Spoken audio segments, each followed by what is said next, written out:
on a as well. Yom HaShoah, or Holocaust Remembrance, Holocaust and Heroism Day, marks the heroic and doomed Warsaw Ghetto Uprising. Our first reading is Learning Empathy from the Bread of Affliction by Leah Solomon. She writes, before October 7th, although we knew Jewish history had seen many tragedies, few of us alive today had experienced such a cataclysm. Never until now were we confronted with the excruciating task of holding another people's suffering, even as our own is so vast and raw, let alone doing so when the perpetrators of the atrocities against us are members of that very people, and when the suffering of that people is being inflicted in large part by our own. Yet it is not despite this connection, but in profound awareness of it, that we must compel ourselves to see. Two people live in this land, and both are here to stay. As Jews, we have an even greater obligation to care about and to strive to end Palestinian suffering, not only because no human beings deserve to suffer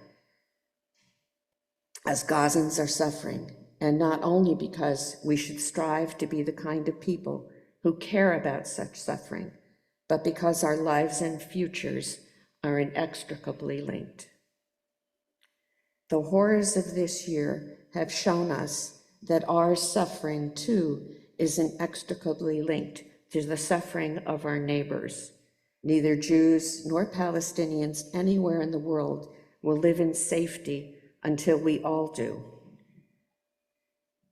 And none of us will be truly free until all of us are free. Expanding our heart's capacity to hold the suffering of Gazans who are desperately hungry and in need is the first step in charting a path toward a better future, so that all Jews and Palestinians in Israel, Gaza, and throughout the world might live in security and freedom.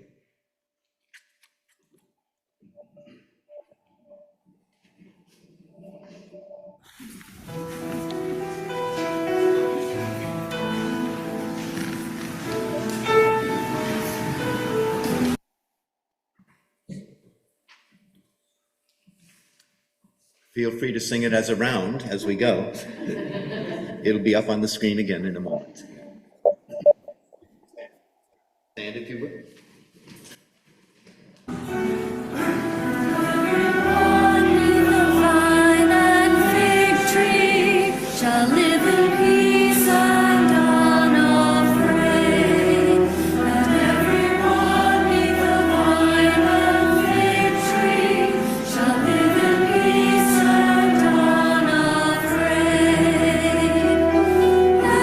Into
Please be seated.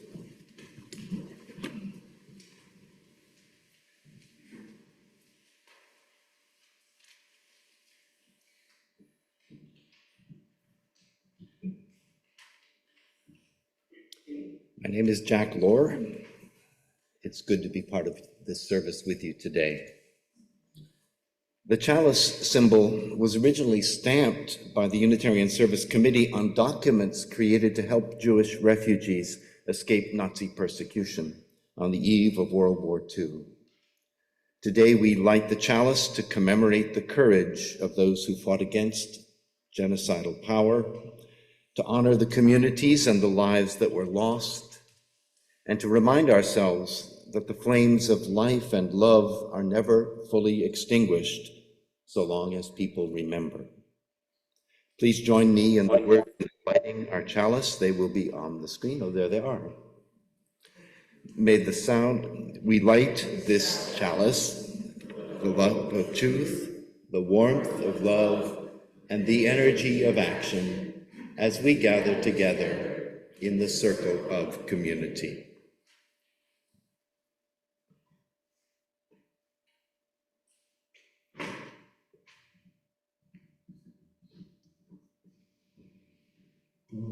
Now, please do your best to find a comfortable posture and let go of any distractions.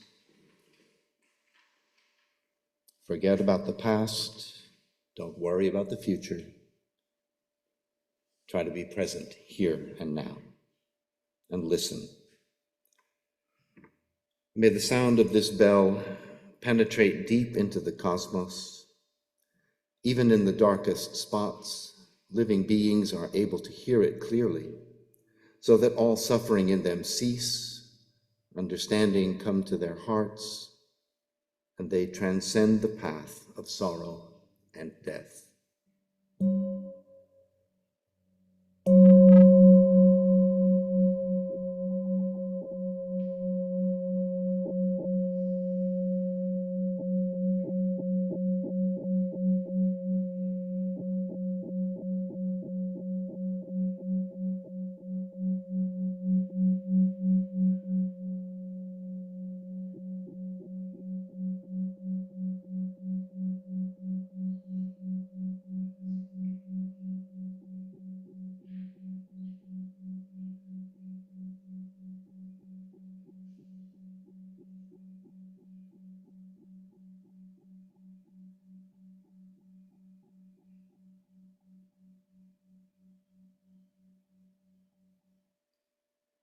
Did we forget to remind people to turn off their devices? I'm hearing some sound in the background, or maybe it's down the hallway.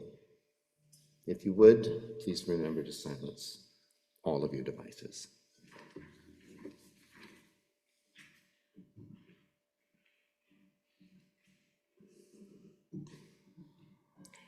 These words are from Leonard Grogg, founder of the Holocaust Center at Fairleigh Dickinson University. As the grandson of grandparents murdered in Eastern Poland, today Western Ukraine, and as a scholar of the Holocaust, I have heard a summons. The Holocaust dead implore me not to see them merely as victims, but as living persons who had names, took part in family events, and energized the communities they inhabited. I'm asked to see their deaths not as objective facts, but as subjective blows that strike me. I'm summoned to do my best to gather together pieces of the dismembered world of the Holocaust. For me, that means working toward healing our democracy's torn, egalitarian fabric.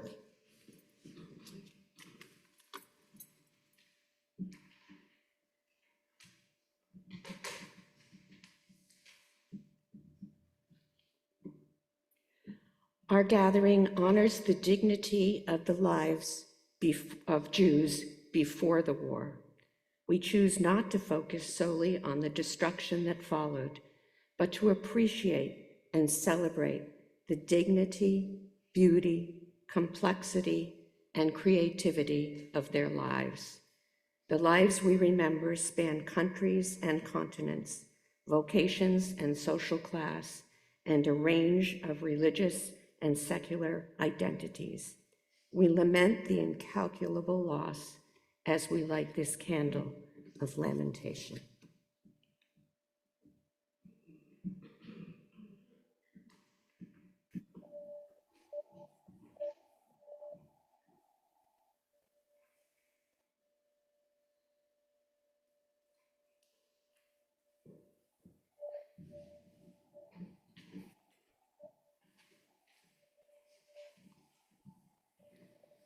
And now I invite you to join me in a responsive reading. I will remember. It's from the Shalom Hartman Institute. I will remember the Jews in their diasporas, in their communities from east to west, in Europe, on the shores of the Mediterranean, and throughout the Middle East. Those who were destroyed or displaced. And I will remember the Jewish communities that stood beside their brethren in the days of destruction. We will remember.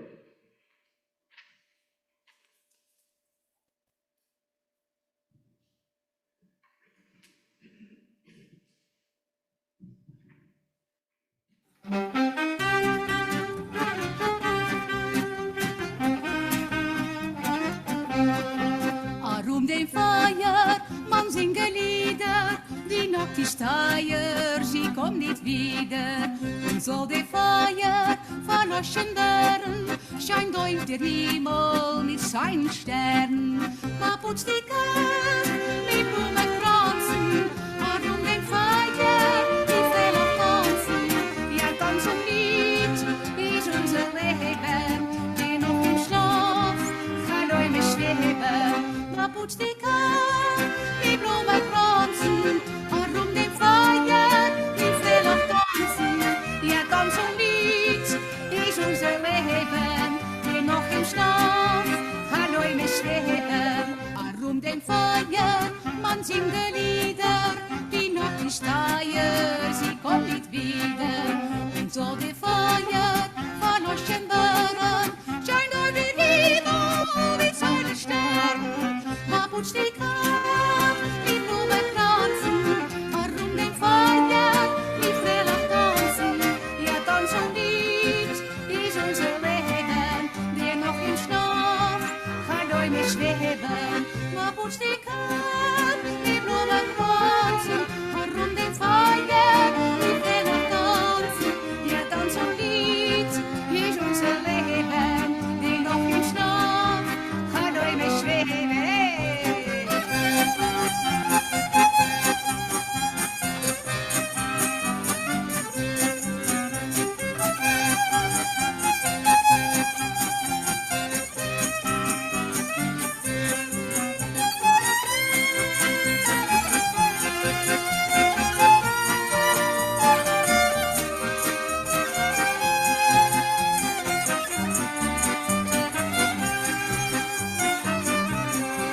Man putzt die Kerze mit Blumenkranzen, arum den Feier mit Fehler tanzen.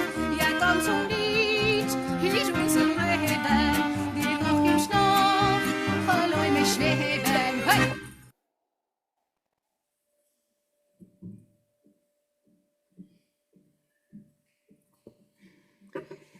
Today we will see faces and hear words from Holocaust survivors.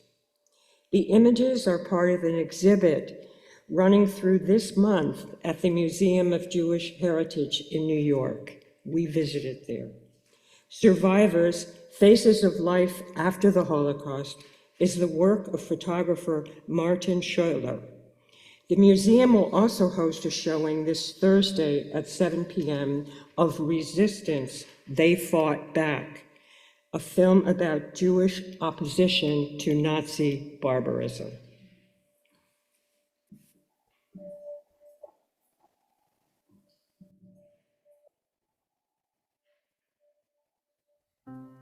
Yitzhak Perlmutter was born in Hungary in 1935.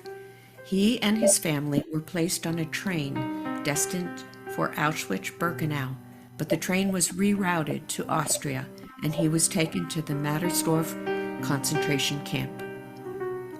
I would do anything if I could turn back time and return to the moment when my family was still whole, before the devastation of the Holocaust. Eliezer Lev Zion was born in Berlin in 1927. After his father's arrest, Eliezer and his mother fled to Lyon, France. He and his family were then taken to a detention camp in Ardèche and later arrested for holding counterfeit identification documents. After his release, he fought in the French Jewish resistance, which helped save the lives of thousands of Jews. I want the next generation to remember what we endured. I was a Jewish child who was born into a beautiful world of culture and art, one of many such children born into thriving Jewish communities across Europe. Those communities were completely destroyed, and 6 million Jews were persecuted and murdered. We must never forget. Esther Maron was born in Hungary in 1929. She was deported to the Mauthausen concentration camp and then to the Auschwitz-Birkenau concentration and extermination camp. It is my mission in life to teach the next generations to continue our traditions and contribute to building a better society and a better world. I speak also in the name of the victims of the Holocaust, of my family who was murdered in Auschwitz. I do not know why I survived, and they did not. Saul Oren was born in Poland in 1932. Saul was deported to the Sachsenhausen concentration camp and the Auschwitz-Birkenau concentration and extermination camp. We must learn from Jewish tradition. We have much to teach the world, for example, the traits of mercy and kindness. The Germans during the war did not extend mercy to us. They did not even grant mercy to the children who had been separated from their parents and were miserable and scared. I would teach all of humankind to extend kindness to all at all times.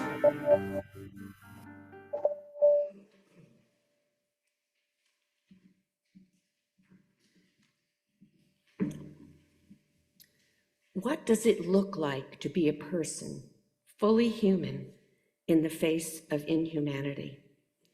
Aware that looking deeply into suffering can help us develop compassion and find ways out of suffering, we are determined not to avoid or close our eyes before suffering.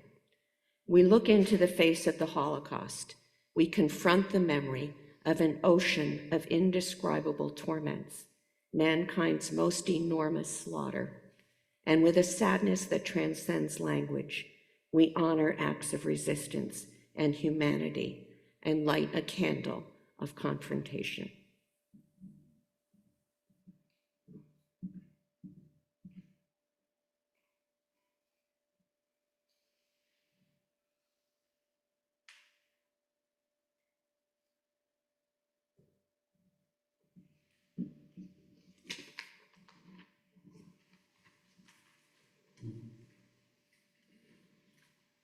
And now we're privileged to hear from Ronnie Hirshman, who will share a letter written by his grandmother.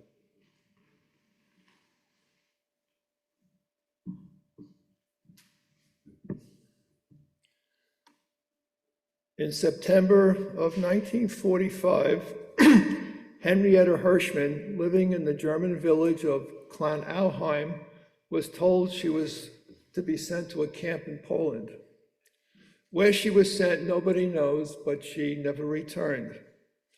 Before she was taken away, she wrote a letter to her son Ludwig, my father, who had somehow made it to the United States. She left a letter with neighbors who mailed it out after the war ended. I will read this letter at this time as Yom HaShoah, the Holocaust Remembrance Day, will start this evening. A few years ago, my daughter Nora won a stipend to study journalism over the summer at the University of Berlin. After she finished her classes at the university, she was sent to work for a Jewish newspaper. She wrote to me that she was bored. I asked her if she would like to translate Henrietta's letter. She wrote back and said it was fine with her. A few days later, she sent me a translation which turned out to be very good. Later that summer, Nora found the website of an amateur Clown Iham historian. She left her phone number on his website, and he soon contacted her. She explained that she was from a family whose last name was Hirshman. They were Jewish and had come from the village of Clown Iham. He seemed eager to speak with her and agreed to pick her up at the Frankfurt train station and take her to Clown Iham. When she arrived, he showed her a picture of her grandfather, Ludwig, as a young boy, and a picture of the Hirshman family and their home taken in the 1920s. He then introduced Nora to his wife and daughter. Nora became friendly with the daughter, who was studying English, and she mentioned Henrietta's letter. The daughter said she would be glad to translate it for her. Nora asked me if it was okay to show her Henrietta's letter. I wrote back that Henrietta would have wanted people to know what happened to her. The daughter and mother worked on the translation and wrote back that after reading the letter, they had to pause before they could begin translating it. I will now read this letter as Henrietta would have wanted people to know what happened to her. Clown Iham, September 15, 1942. My dear good Ludwig, I had somebody write to you at least 6 times through the Red Cross, but have not received a reply to this day. My dear Ludwig, the purpose of my letter is to inform you that we, i.e., Aunt Emma, Uncle Emil, and me, and the Loeb family, Aunt Resher, Aunt Hannah, Uncle Daniel, are going on a journey on Thursday the 17th of this month. How happy I would have been had I read just one greeting from you during the 3/4 of a year. Hopefully the good Lord has guarded you during the years of war. My dear Ludwig, I have prayed for you every day. By the time that, God willing, this letter reaches you, the war will be over. I have instructed someone to dispatch it. Dear Ludwig, I am starting a very difficult journey. Maybe we will all be protected by the good Lord, so that we will soon see each other again in good health. The elderly people over 65 years of age are being sent to Theresienstadt. Everyone else goes to Poland. The married couple stay together. Everyone else is separated. Hannah and I, God willing, stay together. Uncle Daniel and Aunt Resha get to go to Theresienstadt, and Jacob, their son, will be separated from his parents. My dear Ludwig, we have all been through a very hard time, and an even more difficult one lies ahead of us. But we need to keep our heads up, because it is my most fervent wish to see you, my dear child, again. My dear Ludwig, stay healthy. I wish you all the best and hail a warm farewell to you, along with kind regards and kisses. Your loving mother, who is always thinking of you. Uncle Emil and Aunt Emma asked me to greet you and hail you a farewell as well. The Sprendliger beloved ones are very good to me. If only the good Lord protects us, we need to leave everything to him. Aunt Hilda, bless her soul, has been spared a lot. I always thank the good Lord that you, dear Ludwig, did not have to experience all of this. You are worth something better. Once more, affectionately, your mother.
Please be seated.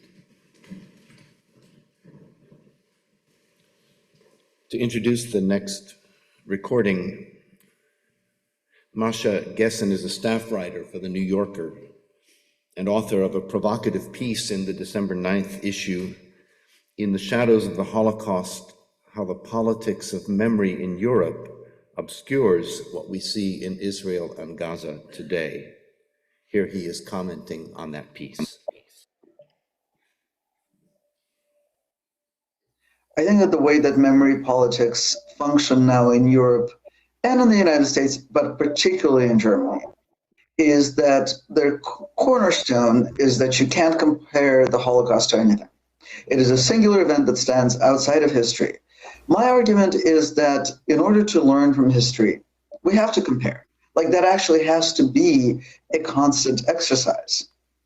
We are not better people or smarter people or more educated people than the people who lived 90 years ago. The only thing that makes us different from those people is that in their imagination, the Holocaust didn't yet exist, and in ours it does. We know that it's possible.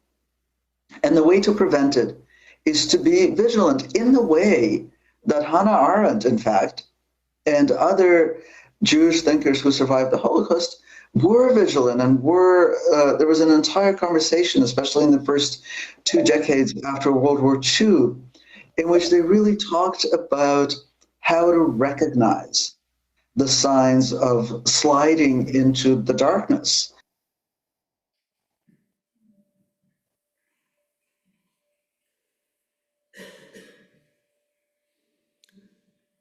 One of the promises we make to each other in our shared covenant at USR is to support this congregation with our presence, gifts, and service, and to care for each other and the long-term well-being of our community. This is the time in the service when we put that promise into action, reminding each other that we share a vision of justice and freedom for this world, and that it takes all of our different talents, gifts, and support to make that vision a reality. This morning, we share a few joys and concerns and one announcement. Yesterday, in this space, we remembered the life of Elliot Pollock and shared the grief that our musician, Ron Levy, still carries. It was a beautiful ceremony, and you will have seen the flowers if you came in through the main entrance. Hetty Hirshman, who was listed as doing this little task on behalf of the board, is not here today. Her daughter's father-in-law died suddenly, I think just on Friday, and she's in Queens with her daughter. Carolyn Musser fell and broke a bone in her knee. While she is healing at Christian Healthcare, she can be reached on her laptop. And tonight, Ridgewood's annual Interfaith Holocaust Remembrance Service will be happening at 7:30 at Temple Israel on Grove Street. You're encouraged to consider attending. The offering will now be given and gratefully received.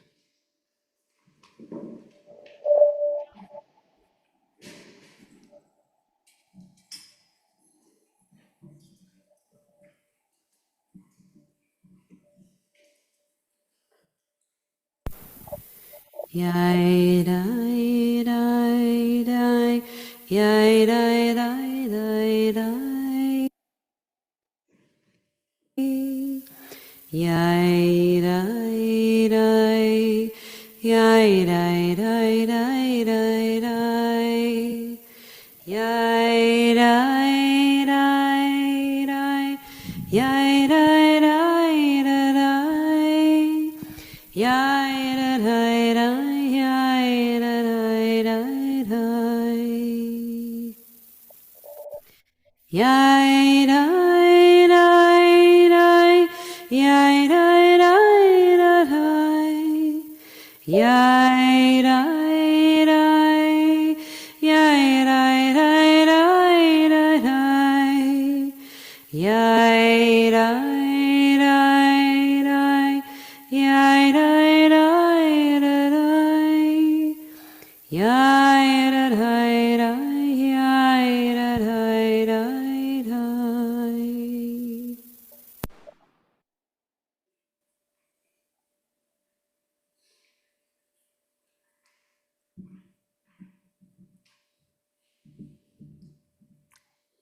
As we meditate or pray on the following words, please find a comfortable position, and if you wish, close your eyes.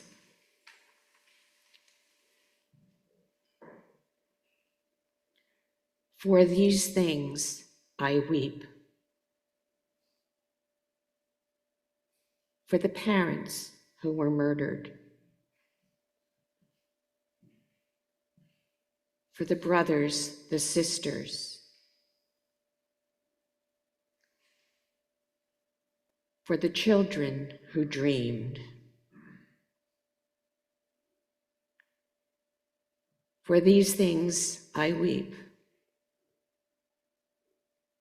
For the house that was destroyed. For the neighbors who betrayed. For the street from which they were driven. For the synagogues that were shattered. For the whole nation whose life was crushed. For these things I weep.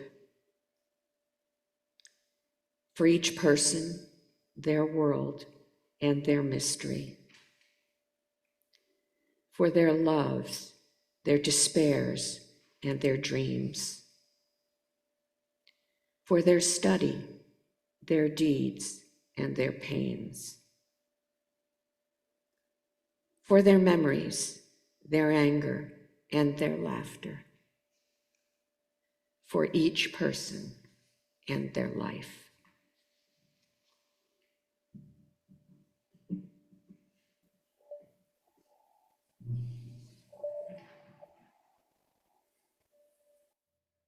Yitzhak Arad was born in Poland in 1926.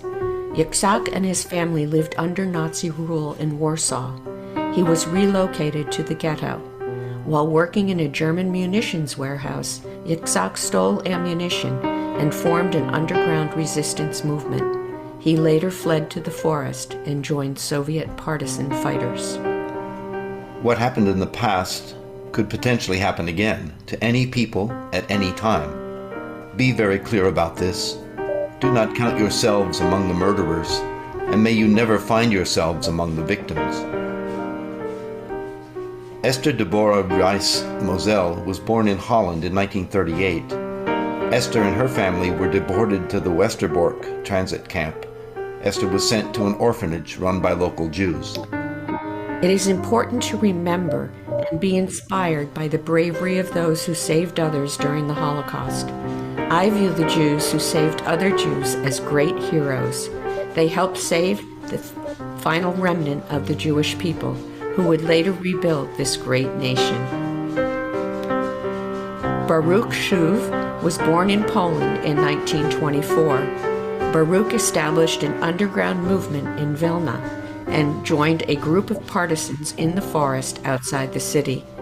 Baruch enlisted in a Russian paratrooper unit, participating in various military operations. I try very hard to tell others what I know about the Holocaust, so that they can learn the lessons that our painful past teaches. It is important to understand what happened to the Jews, how we tried to keep our honor and fight the Nazis, how we endeavored to give them a hard time whenever it was possible. We did not go like sheep to the slaughter. David Gurr was born in Hungary in 1926. After the German invasion of Hungary, David changed his identity and joined the underground resistance and later the Zionist Youth Resistance Movement, where he produced forged documents that helped to save the lives of thousands of Jews. Youth have a critical role to play in the development of their nations. I was an active member of the underground Zionist Jewish youth movement in Hungary. It is important to remember their actions and to learn from their bravery and sacrifices to save the lives of others. Rachel Herskovitz was born in the Warsaw Ghetto in 1940. She was smuggled out of the ghetto and hidden by a Polish Christian woman. The Holocaust is something that happened to me, but I am more focused on the renewal. I survived, and I received the gift of life. I gave life to my 4 children. I have a large family with many grandchildren. We always have to look ahead toward the future. There is always something to live for.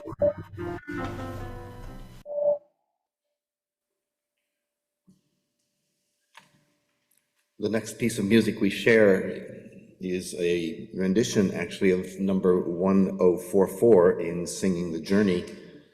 It's a hymn called Eli, Eli, a poem by Hannah Senesh. The story is self-explanatory in the video. I find the soulful tune to be simply haunting.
We have mourned the destruction and loss. We have told of the evil and of standing in opposition to it. Now we ask, what can we learn here and now about how to remember responsibly? Just as we are responsible for the memory of those lost and those who suffered during the Shoah, we are also responsible for our actions today. So we light a candle and reflect.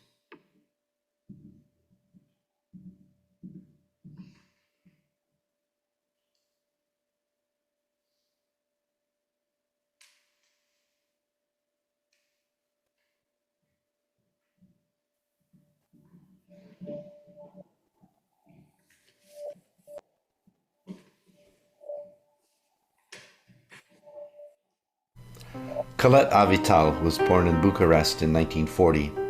Colette lived under the Romanian anti-Jewish rule. She and her family were subjected to harsh anti-Semitic laws and decrees, including being required to wear yellow stars, marking them as Jews. One has to remember, but to remember responsibly. We should recall not only what happened, but also why it happened, so that we can learn lessons and avoid such tragedies in the future. We see anti-Semitism growing again around the world. We thought it was over after the war, but it is not. There have been genocides and there continue to be genocides. Humanity has to learn to value human life. Mordecai Chikano-Ver was born in Poland in 1924. Mordecai was deported to the Auschwitz-Birkenau concentration and extermination camp. The Shoah was a horrible event and also a unique event, unlike anything that has ever occurred in human history. As Jews, we are blessed to have the State of Israel, a place that is much more than just a shelter for us. It is a country where every Jew can raise his head in pride and live as a human being. Rena Quint was born in Piotrków, Poland in 1935. Rena was relocated to the Piotrków ghetto and put to work in a slave labor camp nearby. She was deported to the Bergen-Belsen concentration camp. We have to learn that there is enough land, food, and air for all of us. There is no need for war and missiles. If we could learn to talk to each other and live together, we could have a wonderful life. This is a marvelous world. We just have to work together to make it better. Chaim Roe was born in Amsterdam in 1932. Chaim and his family were taken to a transit camp and then relocated to one of the quarters where Jews were concentrated. Through the Dutch resistance, Chaim was sent to the village of Nieuwland, where he was hidden with the family of a Dutch physician who saved his life. You must try to do your best to assist others. Never again refers not only to Jews, but also to all of humanity. Unfortunately, notwithstanding what happened during the Holocaust, there is still so much mass murder taking place in the world. You must do your best to avoid it.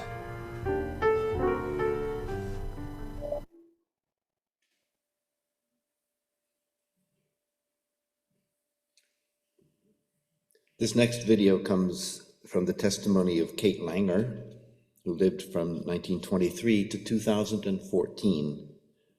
She was a relative of USR member Ira Mendelsberg's maternal grandmother. Kate survived the Izbica ghetto, the Russian bombing of Breslau, the cattle car transport to a displaced persons camp in Silberhausen, and more horrors. Her full testimony can be found online.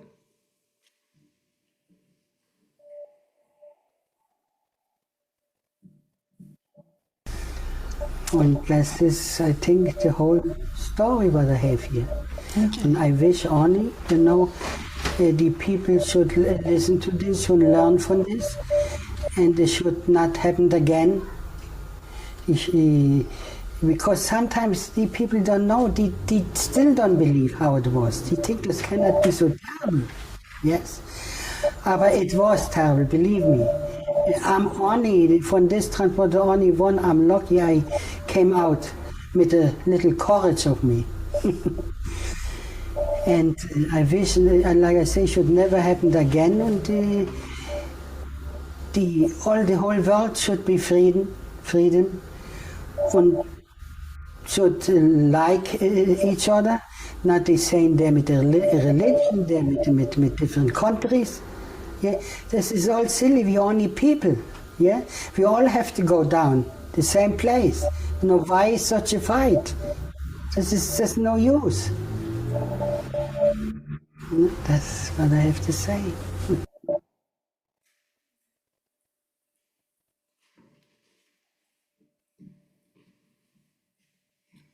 Good morning. Last summer, I had the privilege of spending 10 days in Israel with 29 other educators from across the country. And the 30 of us spent the vast majority of our time in Jerusalem at a museum learning about the Holocaust from experts. Having studied the Holocaust for 20 plus years and earning a master's degree from Kane University in Holocaust and Genocide Studies, I was worried I shouldn't have been there and that I had taken another educator's opportunity away. But fortunately, the Holocaust is one of those topics that you cannot stop learning about. My experience was invaluable. At Yad Vashem, Israel's Holocaust Memorial Museum, the focus is always on the victims and those who resisted the Nazis and their collaborators. It wasn't until a few years ago that they added any information into the museum itself about the perpetrators. It is their philosophy that people should not focus on trying to answer the questions, why the Nazis, why Germany, why now? But instead focus on those victimized and answering the question, why the Jews? They specifically focus their work on remembering each person's name and story so that they aren't just victims of the Holocaust, but instead are remembered for the person that they were before. There were not 6 million Jewish victims of the Holocaust. They were 6 million individuals victimized by the Nazis. This is not the typical American approach, so I had quite a bit to learn. If you've ever been to the United States Holocaust Memorial Museum in DC, there is quite a bit about the Nazis themselves and Hitler's rise to power in Germany in the post-World War I era. The museum, although a memorial to the Holocaust, tells the story not only of those victimized, but of the perpetrators as well. So when I arrived at Yad Vashem, I was expecting something similar. But then I realized that even though there are many Holocaust survivors and their descendants living in the United States, it is not our national story in the same way that it is in Israel. Of course, we are going to remember the victims, but we are also going to remember our role as heroes. Although I disagree partially with Yad Vashem's approach, there is value in how they remember the Holocaust. In my studies and in my teaching practice, I believe we must talk about the Nazis and the context in which the Holocaust took place in order to understand how it happened and hopefully, albeit unsuccessfully as of 2024, prevent future genocides. I tend to agree with Moshe Gessen, who argues that we must learn about the Holocaust in order to better understand how genocides can happen. But I believe that a critical analysis of the perpetrators and studying the Holocaust will only get us so far. There is value in focusing more on those who were victimized, the martyrs, the heroes, and the resistance against the perpetrators, and it is a much better way to remember and commemorate the Holocaust. Yom HaShoah's first commemoration was in 1951 and was made an official Israeli national holiday by the Knesset in 1959. The focus of this day remains on not only the victimized, but the heroes. Unlike International Holocaust Remembrance Day in January, which commemorates the liberation of Auschwitz by Soviet allies, Yom HaShoah chooses to look at the heroes who chose to stand up against the Nazis and their collaborators, even though they were discriminated against, polarized, persecuted, and faced death. Today, as we commemorate Yom HaShoah together at USR, we of course cannot disregard what is currently happening in the world today, but we should not allow it to overshadow the purpose of this day. Commemoration is part of that. Dr. Gregory Stanton created something called the 10 stages of genocide, which I use in my classroom, and my students are well versed by this point in the school year on how to identify those 10 stages. Just quickly, for those of you who are unfamiliar, these are the 10 stages. Classification, symbolization, discrimination, dehumanization, polarization, organization, preparation, persecution, extermination, and denial. The Holocaust does have all 10, but not all 10 are necessary for something to be considered a genocide. I tell my students that I have added an 11th unofficial stage, and that stage is memorialization. It is only in this final stage that a genocide can be over. Yom HaShoah is not a physical memorial that you can visit, but a living memorial, a commemoration. We are doing our part and remembering and commemorating and never forgetting. Tomorrow in Israel at around 3 a.m. Eastern Standard Time, a siren will go off and all of Israel will stand still. People stop working, students stop learning, the religious stop praying, and cars even stop driving. And for 2 minutes, the entire nation remembers together. I invite you to find 2 minutes in your day tomorrow to do the same. Thank you.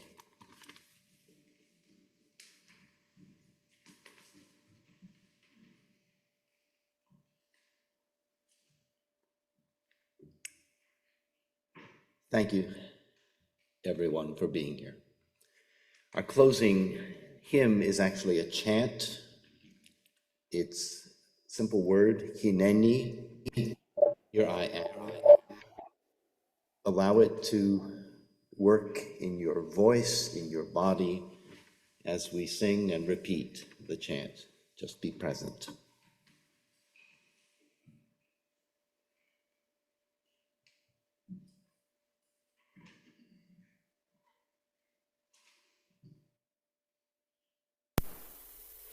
Hineni, hineni, hineni, hineni,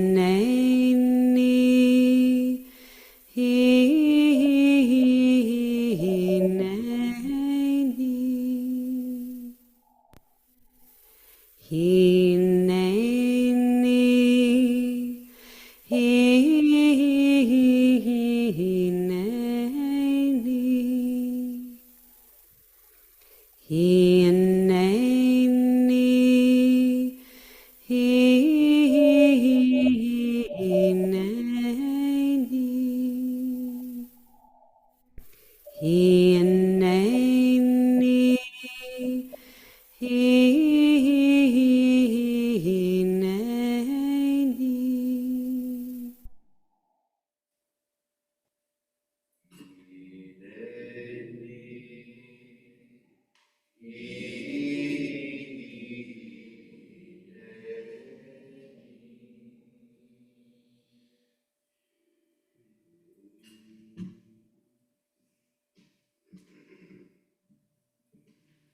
Please join me, with me, as we extinguish the flame.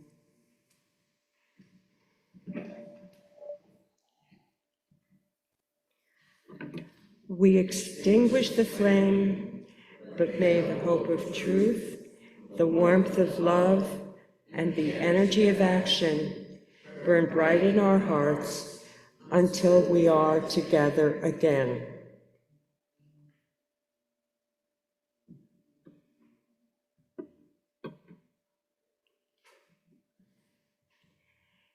May the light of history burn brightly, illuminating the lives we never saw before. May the lessons of the Holocaust guide us, inspiring us to build a more just and compassionate world. May we find strength in the resilience of the human spirit, courage in the resistance to hatred and violence. May we honor the memory of the 6 million and the survivors by living lives of purpose, integrity, and love. As we leave this holy place, may we carry the gravity of memory with us. May we be guardians of truth, ensuring that the voices of the oppressed are never silenced. So may it be. May we show gratitude